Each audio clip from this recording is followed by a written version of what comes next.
اللہ تعالیٰ فرماتا ہے کہ میں ان 10 عورتوں کو ہمیشہ پریشان رکھوں گا، میں ان 10 عورتوں کو ہمیشہ غریب رکھوں گا۔ پہلی عورت یہ ہے، بسم اللہ الرحمن الرحیم۔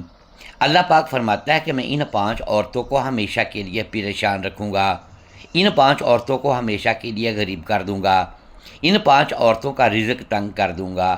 ان 5 عورتوں میں سب سے پہلی عورت یہ ہے۔ محترم ناظرین، آج میں آپ کے دلوں کے دروازے پر ایک ایسی حقیقت کی دستک دینے جا رہا ہوں جو سن کر روح تک کانپ جائے گی، سانسیں تھم جائیں گی اور دل میں خوف اور فکر کی ایک لہر دوڑ جائے گی۔ دنیا کی زبان پر جب عورت کا نام آتا ہے تو رحمت، محبت اور عزت کی استعارے ذہن میں ابھرتے ہیں۔ ماں ہو تو جنت کے دروازے کھولتی ہے، بیٹی ہو تو اللہ کی رحمت بن کر آتی ہے، بہن ہو تو عزت کا نشان بنتی ہے اور بیوی ہو تو گھر کا سکون۔ لیکن افسوس، ہر عورت اس مقام کی حقدار نہیں بنتی۔ کچھ ایسی عورتیں بھی ہوتی ہیں جن کے بارے میں خود اللہ فرماتا ہے کہ تمہارے لیے سکون نہیں، تمہارے حصے میں اس طرح بے چینی اور پریشانی لکھی جا چکی ہے۔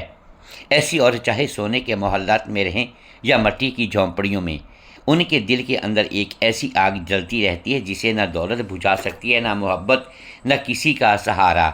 دن میں وہ ہنستی ہے، مسکراتی ہے، مگر رات کے سناٹے میں تکیے آنسوؤں سے تر ہو جاتے ہیں۔ لوگ سمجھتے ہیں ان کا نصیب خراب ہے، قسمت ان پر مہربان نہیں، مگر حقیقت اس سے کہیں زیادہ خوفناک ہے۔ ان کی زندگی کا زوال دراصل اس دن شروع ہوتا ہے جب وہ اپنے رب کے حکموں کو پس پشت ڈال دیتی ہے، جب وہ اپنے گھر کو محبت کی بجائے امتحان گاہ بنا دیتی ہے، جب زبان زہر اگلنے لگتی ہے، جب اناج، ضد اور خواہشات ان کے فیصلوں پر حاوی آ جاتی ہے۔ پھر نہ شوہر کی محبت کام آتی ہے، نہ والدین کی دعائیں، نہ دولت سکون دیتی ہے، نہ دنیا کی کوئی طاقت، کیونکہ جب اللہ ناراض ہو جائے تو زمین کا کوئی سہارا دل کے خلا کو نہیں بھر سکتا۔ محترم ناظرین، آج میں آپ کو ان 5 عورتوں کے بارے میں بتانے جا رہا ہوں جن کے بارے میں اللہ تعالیٰ خود فرماتا ہے کہ ان کی زندگی آزمائشوں میں گزرے گی، ان کے دل کبھی اطمینان نہیں پائیں گے، ان کی آنکھوں کو خوشی نصیب نہیں ہوگی۔ وہ کون سی عورتیں ہیں؟ ان کے دلوں میں ایسا کون سا زہر پلتا ہے جو سکون کو جلا دیتا ہے؟ اور اگر ان صفات میں کہیں ہم خود شامل ہوں تو اس آگ سے بچنے کا راستہ کیا ہے، یہ جاننا تمہارے لیے صرف علم نہیں، نجات کا ذریعہ بھی بن سکتا ہے۔ ایک بار حضرت موسیٰ علیہ السلام کو اللہ تعالیٰ کی جانب سے ایک طویل اور آزمائش بھرا سفر کرنے کا حکم ہوا۔ سورج اپنی تپش زمین کو جلا رہا تھا، ریت دہکتے انگاروں کی طرح قدموں کو جلانے لگی تھی اور پسینہ جسم کے ہر حصے سے بہہ رہا تھا۔ کئی دن کے سفر کے بعد تھکن ان پر غالب آ گئی، قدم بوجھل ہو چکے تھے، سانسیں بھاری ہو رہی تھیں اور ساتھ لائے ہوئے کھانے پینے کا سامان بھی ختم ہو گیا تھا۔ پانی کی مشکیزہ خالی تھی اور لبوں پر پیاس کے باوجود کوئی قطرہ نصیب نہ ہو سکا۔ مگر حضرت موسیٰ علیہ السلام کے دل میں ایک شے قائم و دائم تھی، اور وہ تھی اللہ پر کامل یقین۔ وہ جانتے تھے کہ جس ذات نے سفر پر روانہ کیا ہے وہی ان کی منزل بھی طے کرے گی۔ چنانچہ پریشانی کی بجائے انہوں نے صبر اور یقین کا سہارا لیا اور قدم آگے بڑھاتے گئے۔ کچھ دور چلنے کے بعد ایک بستی نظر آئی، پسماندگی، غربت اور مایوسی میں ڈوبی ہوئی تھی۔ کچی اینٹوں کے مکان، دیواروں میں دراڑیں، چھتوں میں سوراخ اور چہروں پر بھوک کے سائے۔ دل میں خیال آیا کہ یہ مفلس لوگ بھلا میری کیا مدد کر سکیں گے؟ مگر یقین الہی کے سہارے آپ اس بستی میں داخل ہوئے۔ ایک پرانا سا دروازہ دکھائی دیا۔ آپ نے دستک دی، دروازہ کھلا تو سامنے ایک ضعیف و ناتواں عورت کھڑی تھی، چہرہ آنسوؤں سے تر، آنکھوں میں برسوں کا دکھ سمیٹا ہوا۔ جیسے ہی اس نے حضرت موسیٰ علیہ السلام کو پہچانا، لرزتے ہوئے قدموں سے آگے بڑھی اور آپ کے قدموں میں گر پڑی۔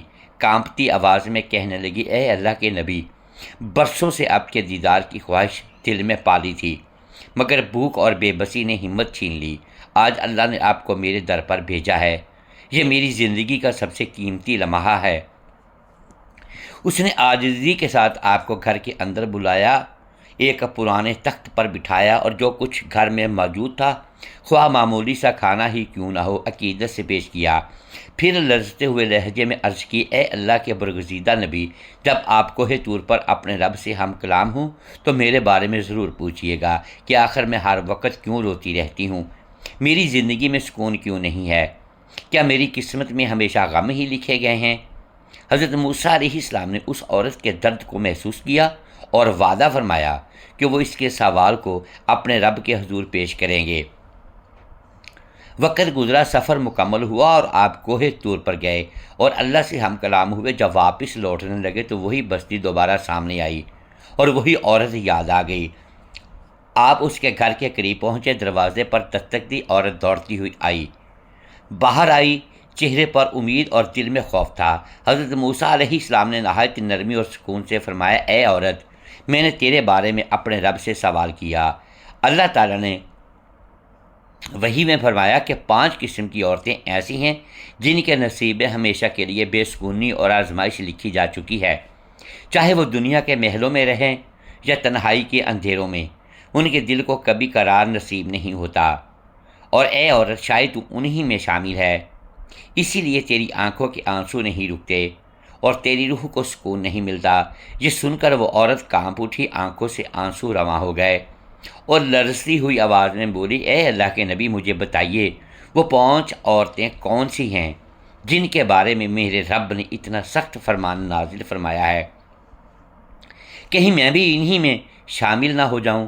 اس کے دل میں خوف اور تجسس دونوں ایک ساتھ جاگ اٹھے، کیونکہ اسے اندازہ ہو چکا تھا کہ شاید اس کے دکھ کا راز اب ظاہر ہونے والا ہے۔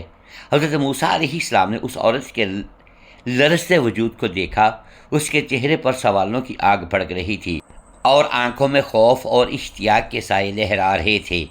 آپ نے نہایت نرمی اور ٹھہراؤ سے فرمایا، اے عورت سن، میرا رب فرماتا ہے، جس عورت کے لیے خوشیاں مقدر نہیں، جس کے گھر پر رحمت کا سایہ کبھی نہیں ٹھہرتا، وہ عورت ہے جو اپنی زبان سے اپنے ہی گھر کا چراغ بجھا دیتی ہے۔ آپ نے لمحہ بھر توقف کیا اور پھر فرمایا، وہ عورت جو اپنے شوہر کی عزت کو دوسروں کے سامنے تماشا بنا دیتی ہے، جو اس کے رازوں کو زبان پر لے آتی ہے، اس کے عیبوں کو لوگوں کے درمیان اچھالتی ہے اور اس کے احترام کو اپنے تکبر کے نیچے روند دیتی ہے، دراصل وہ اپنے ہی ہاتھوں سے اپنے گھر کی بنیادیں ہلا رہی ہوتی ہیں۔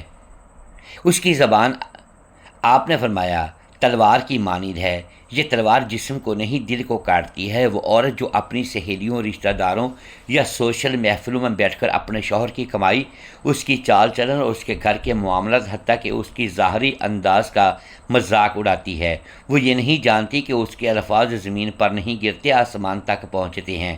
اور جب عورت کی زبان شوہر کی عزت کا پردہ چاک کر دیتی ہے تو اللہ اس کے گھر کی برکت کا پردہ اٹھا لیتا ہے۔ پھر نہ دیواروں میں محبت باقی رہتی ہے، نہ فیصلوں میں سکون، نہ دلوں میں قرار۔ ایسی عورت اگر ہزاروں نمازیں بھی پڑھ لے، قرآن کی تلاوت کرے، صدقات و خیرات بانٹے، تب بھی جب تک وہ اپنے شوہر کی عزت کی حفاظت نہیں کرتی، فرشتے اس کے گھر کی دہلیز سے رحمت کو واپس لوٹا دیتے ہیں۔ ایسی عورت کا چہرہ چاہے دنیا کے سامنے ہنستا ہو، مگر اس کے دل میں ایک قبرستان ہوتا ہے۔ اس کی ہنسی خالی ہوتی ہے، اس کی اولاد بے چین رہتی ہے، اس کی نیندیں اڑ جاتی ہیں اور رزق میں برکت مٹ جاتی ہے۔ حضرت موسیٰ علیہ السلام نے فرمایا کہ اللہ فرماتا ہے کہ جو عورت اپنے شوہر کے راز افشاں کرتی ہے، میں اس کے رزق کے دروازے بند کر دیتا ہوں، اس کے گھر سے سکون اٹھا لیتا ہوں، اس کے نصیب سے نور چھین لیتا ہوں، کیونکہ قرآن میں شوہر اور بیوی کو ایک دوسرے کا لباس قرار دیا گیا ہے، اور اگر لباس جسم کو بے پردہ کر دے تو اللہ اپنا پردہ کیوں برقرار رکھے گا؟ رسول اکرم صلی اللہ علیہ وآلہ وسلم نے بھی فرمایا، تم میں سے بہترین وہ ہے جو اپنے گھر والوں کے لیے بہترین ہو، مگر وہ عورت جو اپنے گھر کے مرد کی عزت پامال کرے، وہ دراصل اللہ کے حکم سے بغاوت کرتی ہے۔ آج ہمارے معاشرے میں یہی غلطی عام ہو چکی ہے۔ عورتیں اپنی زبان کی تیزی کو طاقت سمجھتی ہیں، سوشل میڈیا کے گروپوں میں، واٹس ایپ کی باتوں میں یا محلے کی بیٹھکوں میں شوہروں کی کمزوریوں کو فخر سے بیان کرتی ہیں۔ انہیں لگتا ہے کہ یہ باتیں ہیں، مگر حقیقت میں وہ اپنی تقدیر میں زہر گھول رہی ہوتی ہیں۔ جو عورت اپنے شوہر کی عزت کا چراغ بجھا دیتی ہیں، وہ دراصل اپنے گھر کی جنت کو جہنم میں بدل دیتی ہیں۔ اس کی دعائیں آسمان سے واپس لوٹا دی جاتی ہیں، اس کے نصیب میں ایک ایسی بے سکونی لکھ دی جاتی ہے جو قبر تک اس کا پیچھا نہیں چھوڑتی۔ یہ وہ پہلی عورت ہے جس کے بارے میں اللہ نے آسمانوں پر فیصلہ کر دیا کہ میں اسے کبھی اطمینان نہیں دوں گا، کیونکہ اس نے اپنے شوہر کی عزت کا پردہ خود چاک کیا ہے۔ پھر موسیٰ علیہ السلام نے کچھ توقف کے بعد فرمایا، اے عورت، میرا رب یہ بھی فرماتا ہے کہ دوسری عورت وہ ہے جو شادی کے بعد اپنے والدین کی خدمت اور ان کے ادب کو بھول جاتی ہے، وہ جو اپنے شوہر کے گھر جا کر اپنے ماں باپ کو کم تر سمجھنے لگتی ہے، ان پر احسان جتاتی ہے یا ان کے سامنے گستاخی کرتی ہے، وہ عورت بھی اپنی زندگی سے برکت کھو دیتی ہے۔ اللہ تعالیٰ فرماتا ہے کہ میں اس عورت کے نصیب سے راحت اٹھا لیتا ہوں، اس کے رزق سے برکت چھین لیتا ہوں اور زندگی کو آزمائشوں میں بدل دیتا ہوں، یہاں تک کہ وہ قبر میں بھی بے قراری کے ساتھ جائے۔ یہ وہ عورت ہے جو شادی کے بعد اپنے والدین کی تربیت، ان کی قربانیاں، ان کی دعائیں، ان کے کردار سب بھول جاتی ہے۔ وہ سمجھتی ہے کہ اب شوہر ہی سب کچھ ہے اور وہی اس کا واحد سہارا ہے، مگر حقیقت یہ ہے کہ بیٹی جب اپنی اصل یعنی اپنے والدین کو بھلا دیتی ہے تو اللہ اس کے نصیب کو ٹوٹنے دیتا ہے۔ حضرت موسیٰ علیہ السلام نے فرمایا، جو عورت اپنے والد کی ناقدری کرتی ہے، اللہ فرماتا ہے کہ میں اسے دنیا میں بھی رلاؤں گا، قبر میں بھی، کیونکہ جس نے ماں باپ کا دل توڑا اس نے میرے عرش کو ہلا دیا۔ اے میری پیاری بیٹیوں، یاد رکھو، عورت کا رتبہ تب بلند ہوتا ہے جب وہ اپنے شوہر کی عزت کی محافظ ہو اور اپنے والدین کی خدمت گزار ہو۔ جو عورت ان دو بنیادوں کو مضبوط کرتی ہے، ان کے گھر میں اللہ کی رحمتیں اترتی ہیں، فرشتے اس کے در پر سلام بھیجتے ہیں اور اس کے رزق میں برکت ہوتی ہے۔ مگر جو عورت اپنی زبان اور اپنے غرور کے ہاتھوں ان رشتوں کو توڑ دیتی ہے، ان کے لیے زندگی تنگ ہو جاتی ہے اور اس کا دل ہمیشہ کے لیے بے سکون ہو جاتا ہے۔ حضرت موسیٰ علیہ السلام نے نہایت سنجیدہ لہجے میں فرمایا، اے عورت، میرا رب فرماتا ہے کہ تیسری وہ عورت ہے جس کے نصیب میں کبھی سکون نہیں لکھا گیا، وہ عورت جو حسد، جلن اور دوسروں کی خوشیوں سے جلنے کو اپنی فطرت بنا لیتی ہے۔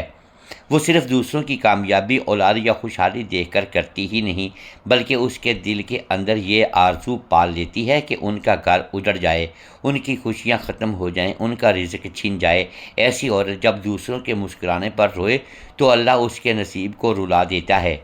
وہ خود تو بے سکون ہوتی ہی ہے، مگر اس کی وجہ سے اس کے گھر والوں کی برکتیں، اس کی عزت اور راحتیں بھی ختم ہونے لگتی ہیں۔ یہ عورت زبان سے شاید بد دعا نہ دے، مگر دل سے وہ ہر لمحہ دوسروں کے خلاف چلتی رہتی ہے۔ وہ سمجھتی نہیں کہ حسد سے نقصان دوسروں کا نہیں، بلکہ سب سے پہلے خود اس کا دل جل کر راکھ ہو جاتا ہے۔ حسد وہ آگ ہے جو پہلے حسد کرنے والے کو جلاتی ہے، اور یہی گناہ شیطان کی پہچان بنا، جس نے حضرت آدم علیہ السلام کو سجدہ کرنے سے صرف اس لیے انکار کیا کہ وہ ان کے مقام سے جلا۔ حسد دراصل وہ بیماری ہے جو روح کو کھا جاتی ہے۔ ایسی عورت چاہے عبادتوں میں خود کو مصروف رکھے، نمازیں پڑھے، روزے رکھے، قرآن کی تلاوت کرے، مگر جب دل میں دوسروں کی خوشی برداشت نہ ہو تو اس کی عبادتیں آسمان تک پہنچتی ہے۔ فرشتے ایسی عبادتوں کو لوٹا دیتے ہیں، کیونکہ وہ دل جو حسد سے بھرا ہوا ہو اللہ کے نور کا مستحق نہیں رہتا۔ ایسی عورت بظاہر پھول کی طرح حسین نظر آتی ہے، مگر اندر سے وہ کانٹوں سے بھی زیادہ زہریلی ہوتی ہے۔ نبی کریم صلی اللہ علیہ وآلہ وسلم نے فرمایا، حسد نیکیوں کو اس طرح کھا جاتا ہے جیسے آگ سوکھی لکڑی کو راکھ بنا دیتی ہے، اور فرمایا ایک مومن کے لیے یہ جائز نہیں کہ وہ اپنے بھائی یا بہن کی خوشی سے جلے، کیونکہ حسد کرنے والا دراصل اللہ کی تقسیم سے ناراض ہوتا ہے۔ یعنی جب عورت دوسروں کی خوشی دیکھ کر دل میں آگ بھڑکاتی ہے تو دراصل وہ یہ کہہ رہی ہوتی ہے کہ اے اللہ، تو نے اسے کیوں نوازا اور مجھے کیوں نہیں یاد رکھو۔ جو اللہ کی تقسیم پر اعتراض کرے، اللہ اس کے نصیب سے سکون اٹھا لیتا ہے۔ ایسی عورت کی زندگی جلتی لکڑیوں جیسی ہوتی ہے، باہر سے دھواں کم نظر آتا ہے مگر اندر کی آگ کبھی نہیں بجھتی۔ وہ بظاہر ہنستی ہے مگر راتوں کو چپکے سے تکیے بھگو دیتی ہے، دوسروں کی خوشیاں چھیننے کی تمنا کرتی ہے مگر اللہ اس کی اپنی خوشیوں کی جڑ کاٹ دیتا ہے۔ اس کے گھر کو فیضوں میں بے برکتی آ جاتی ہے، شوہر اور اولاد سے محبت سرد پڑ جاتی ہے، اور اس کا دل ایسا بے چین ہو جاتا ہے جیسے کوئی مسافر صحرائے بے آب و گیاہ میں بھٹک رہا ہو۔ حضرت موسیٰ علیہ السلام نے فرمایا، اللہ فرماتا ہے کہ جس عورت کے دل میں حسد کی آگ جلتی ہو، میں اس کی زندگی میں کبھی ٹھنڈک نہیں اتاروں گا، وہ چاہے سونے کے بستر پر سوئے یا مٹی کے فرش پر، اس کی نیند حرام ہوگی، اس کی آنکھوں کو قرار نصیب نہیں ہوگا، کیونکہ جو دوسروں کی خوشی برداشت نہیں کرتی وہ اسے اپنی خوشی سے بھی ہمیشہ کے لیے محروم کر دیتا ہے۔ حضرت موسیٰ علیہ السلام نے فرمایا، اے عورت، میرا رب فرماتا ہے کہ چوتھی عورت وہ ہے جس نے اپنے گھر کی بنیاد جھوٹ، فریب اور مکر پر رکھی تھی۔ اس کی زبان پر مٹھاس ہوتی ہے مگر دل میں زہر چھپا ہوتا ہے۔ وہ بظاہر مسکراتی ہے مگر اس کی نیت دھوکے سے بھری ہوتی ہے۔ اس کی زندگی اس کے کھوکھلے درخت کی مانند ہے جو باہر سے ہرا بھرا دکھائی دیتا ہے مگر اندر سے دیمک نے اسے کھا لیا ہو۔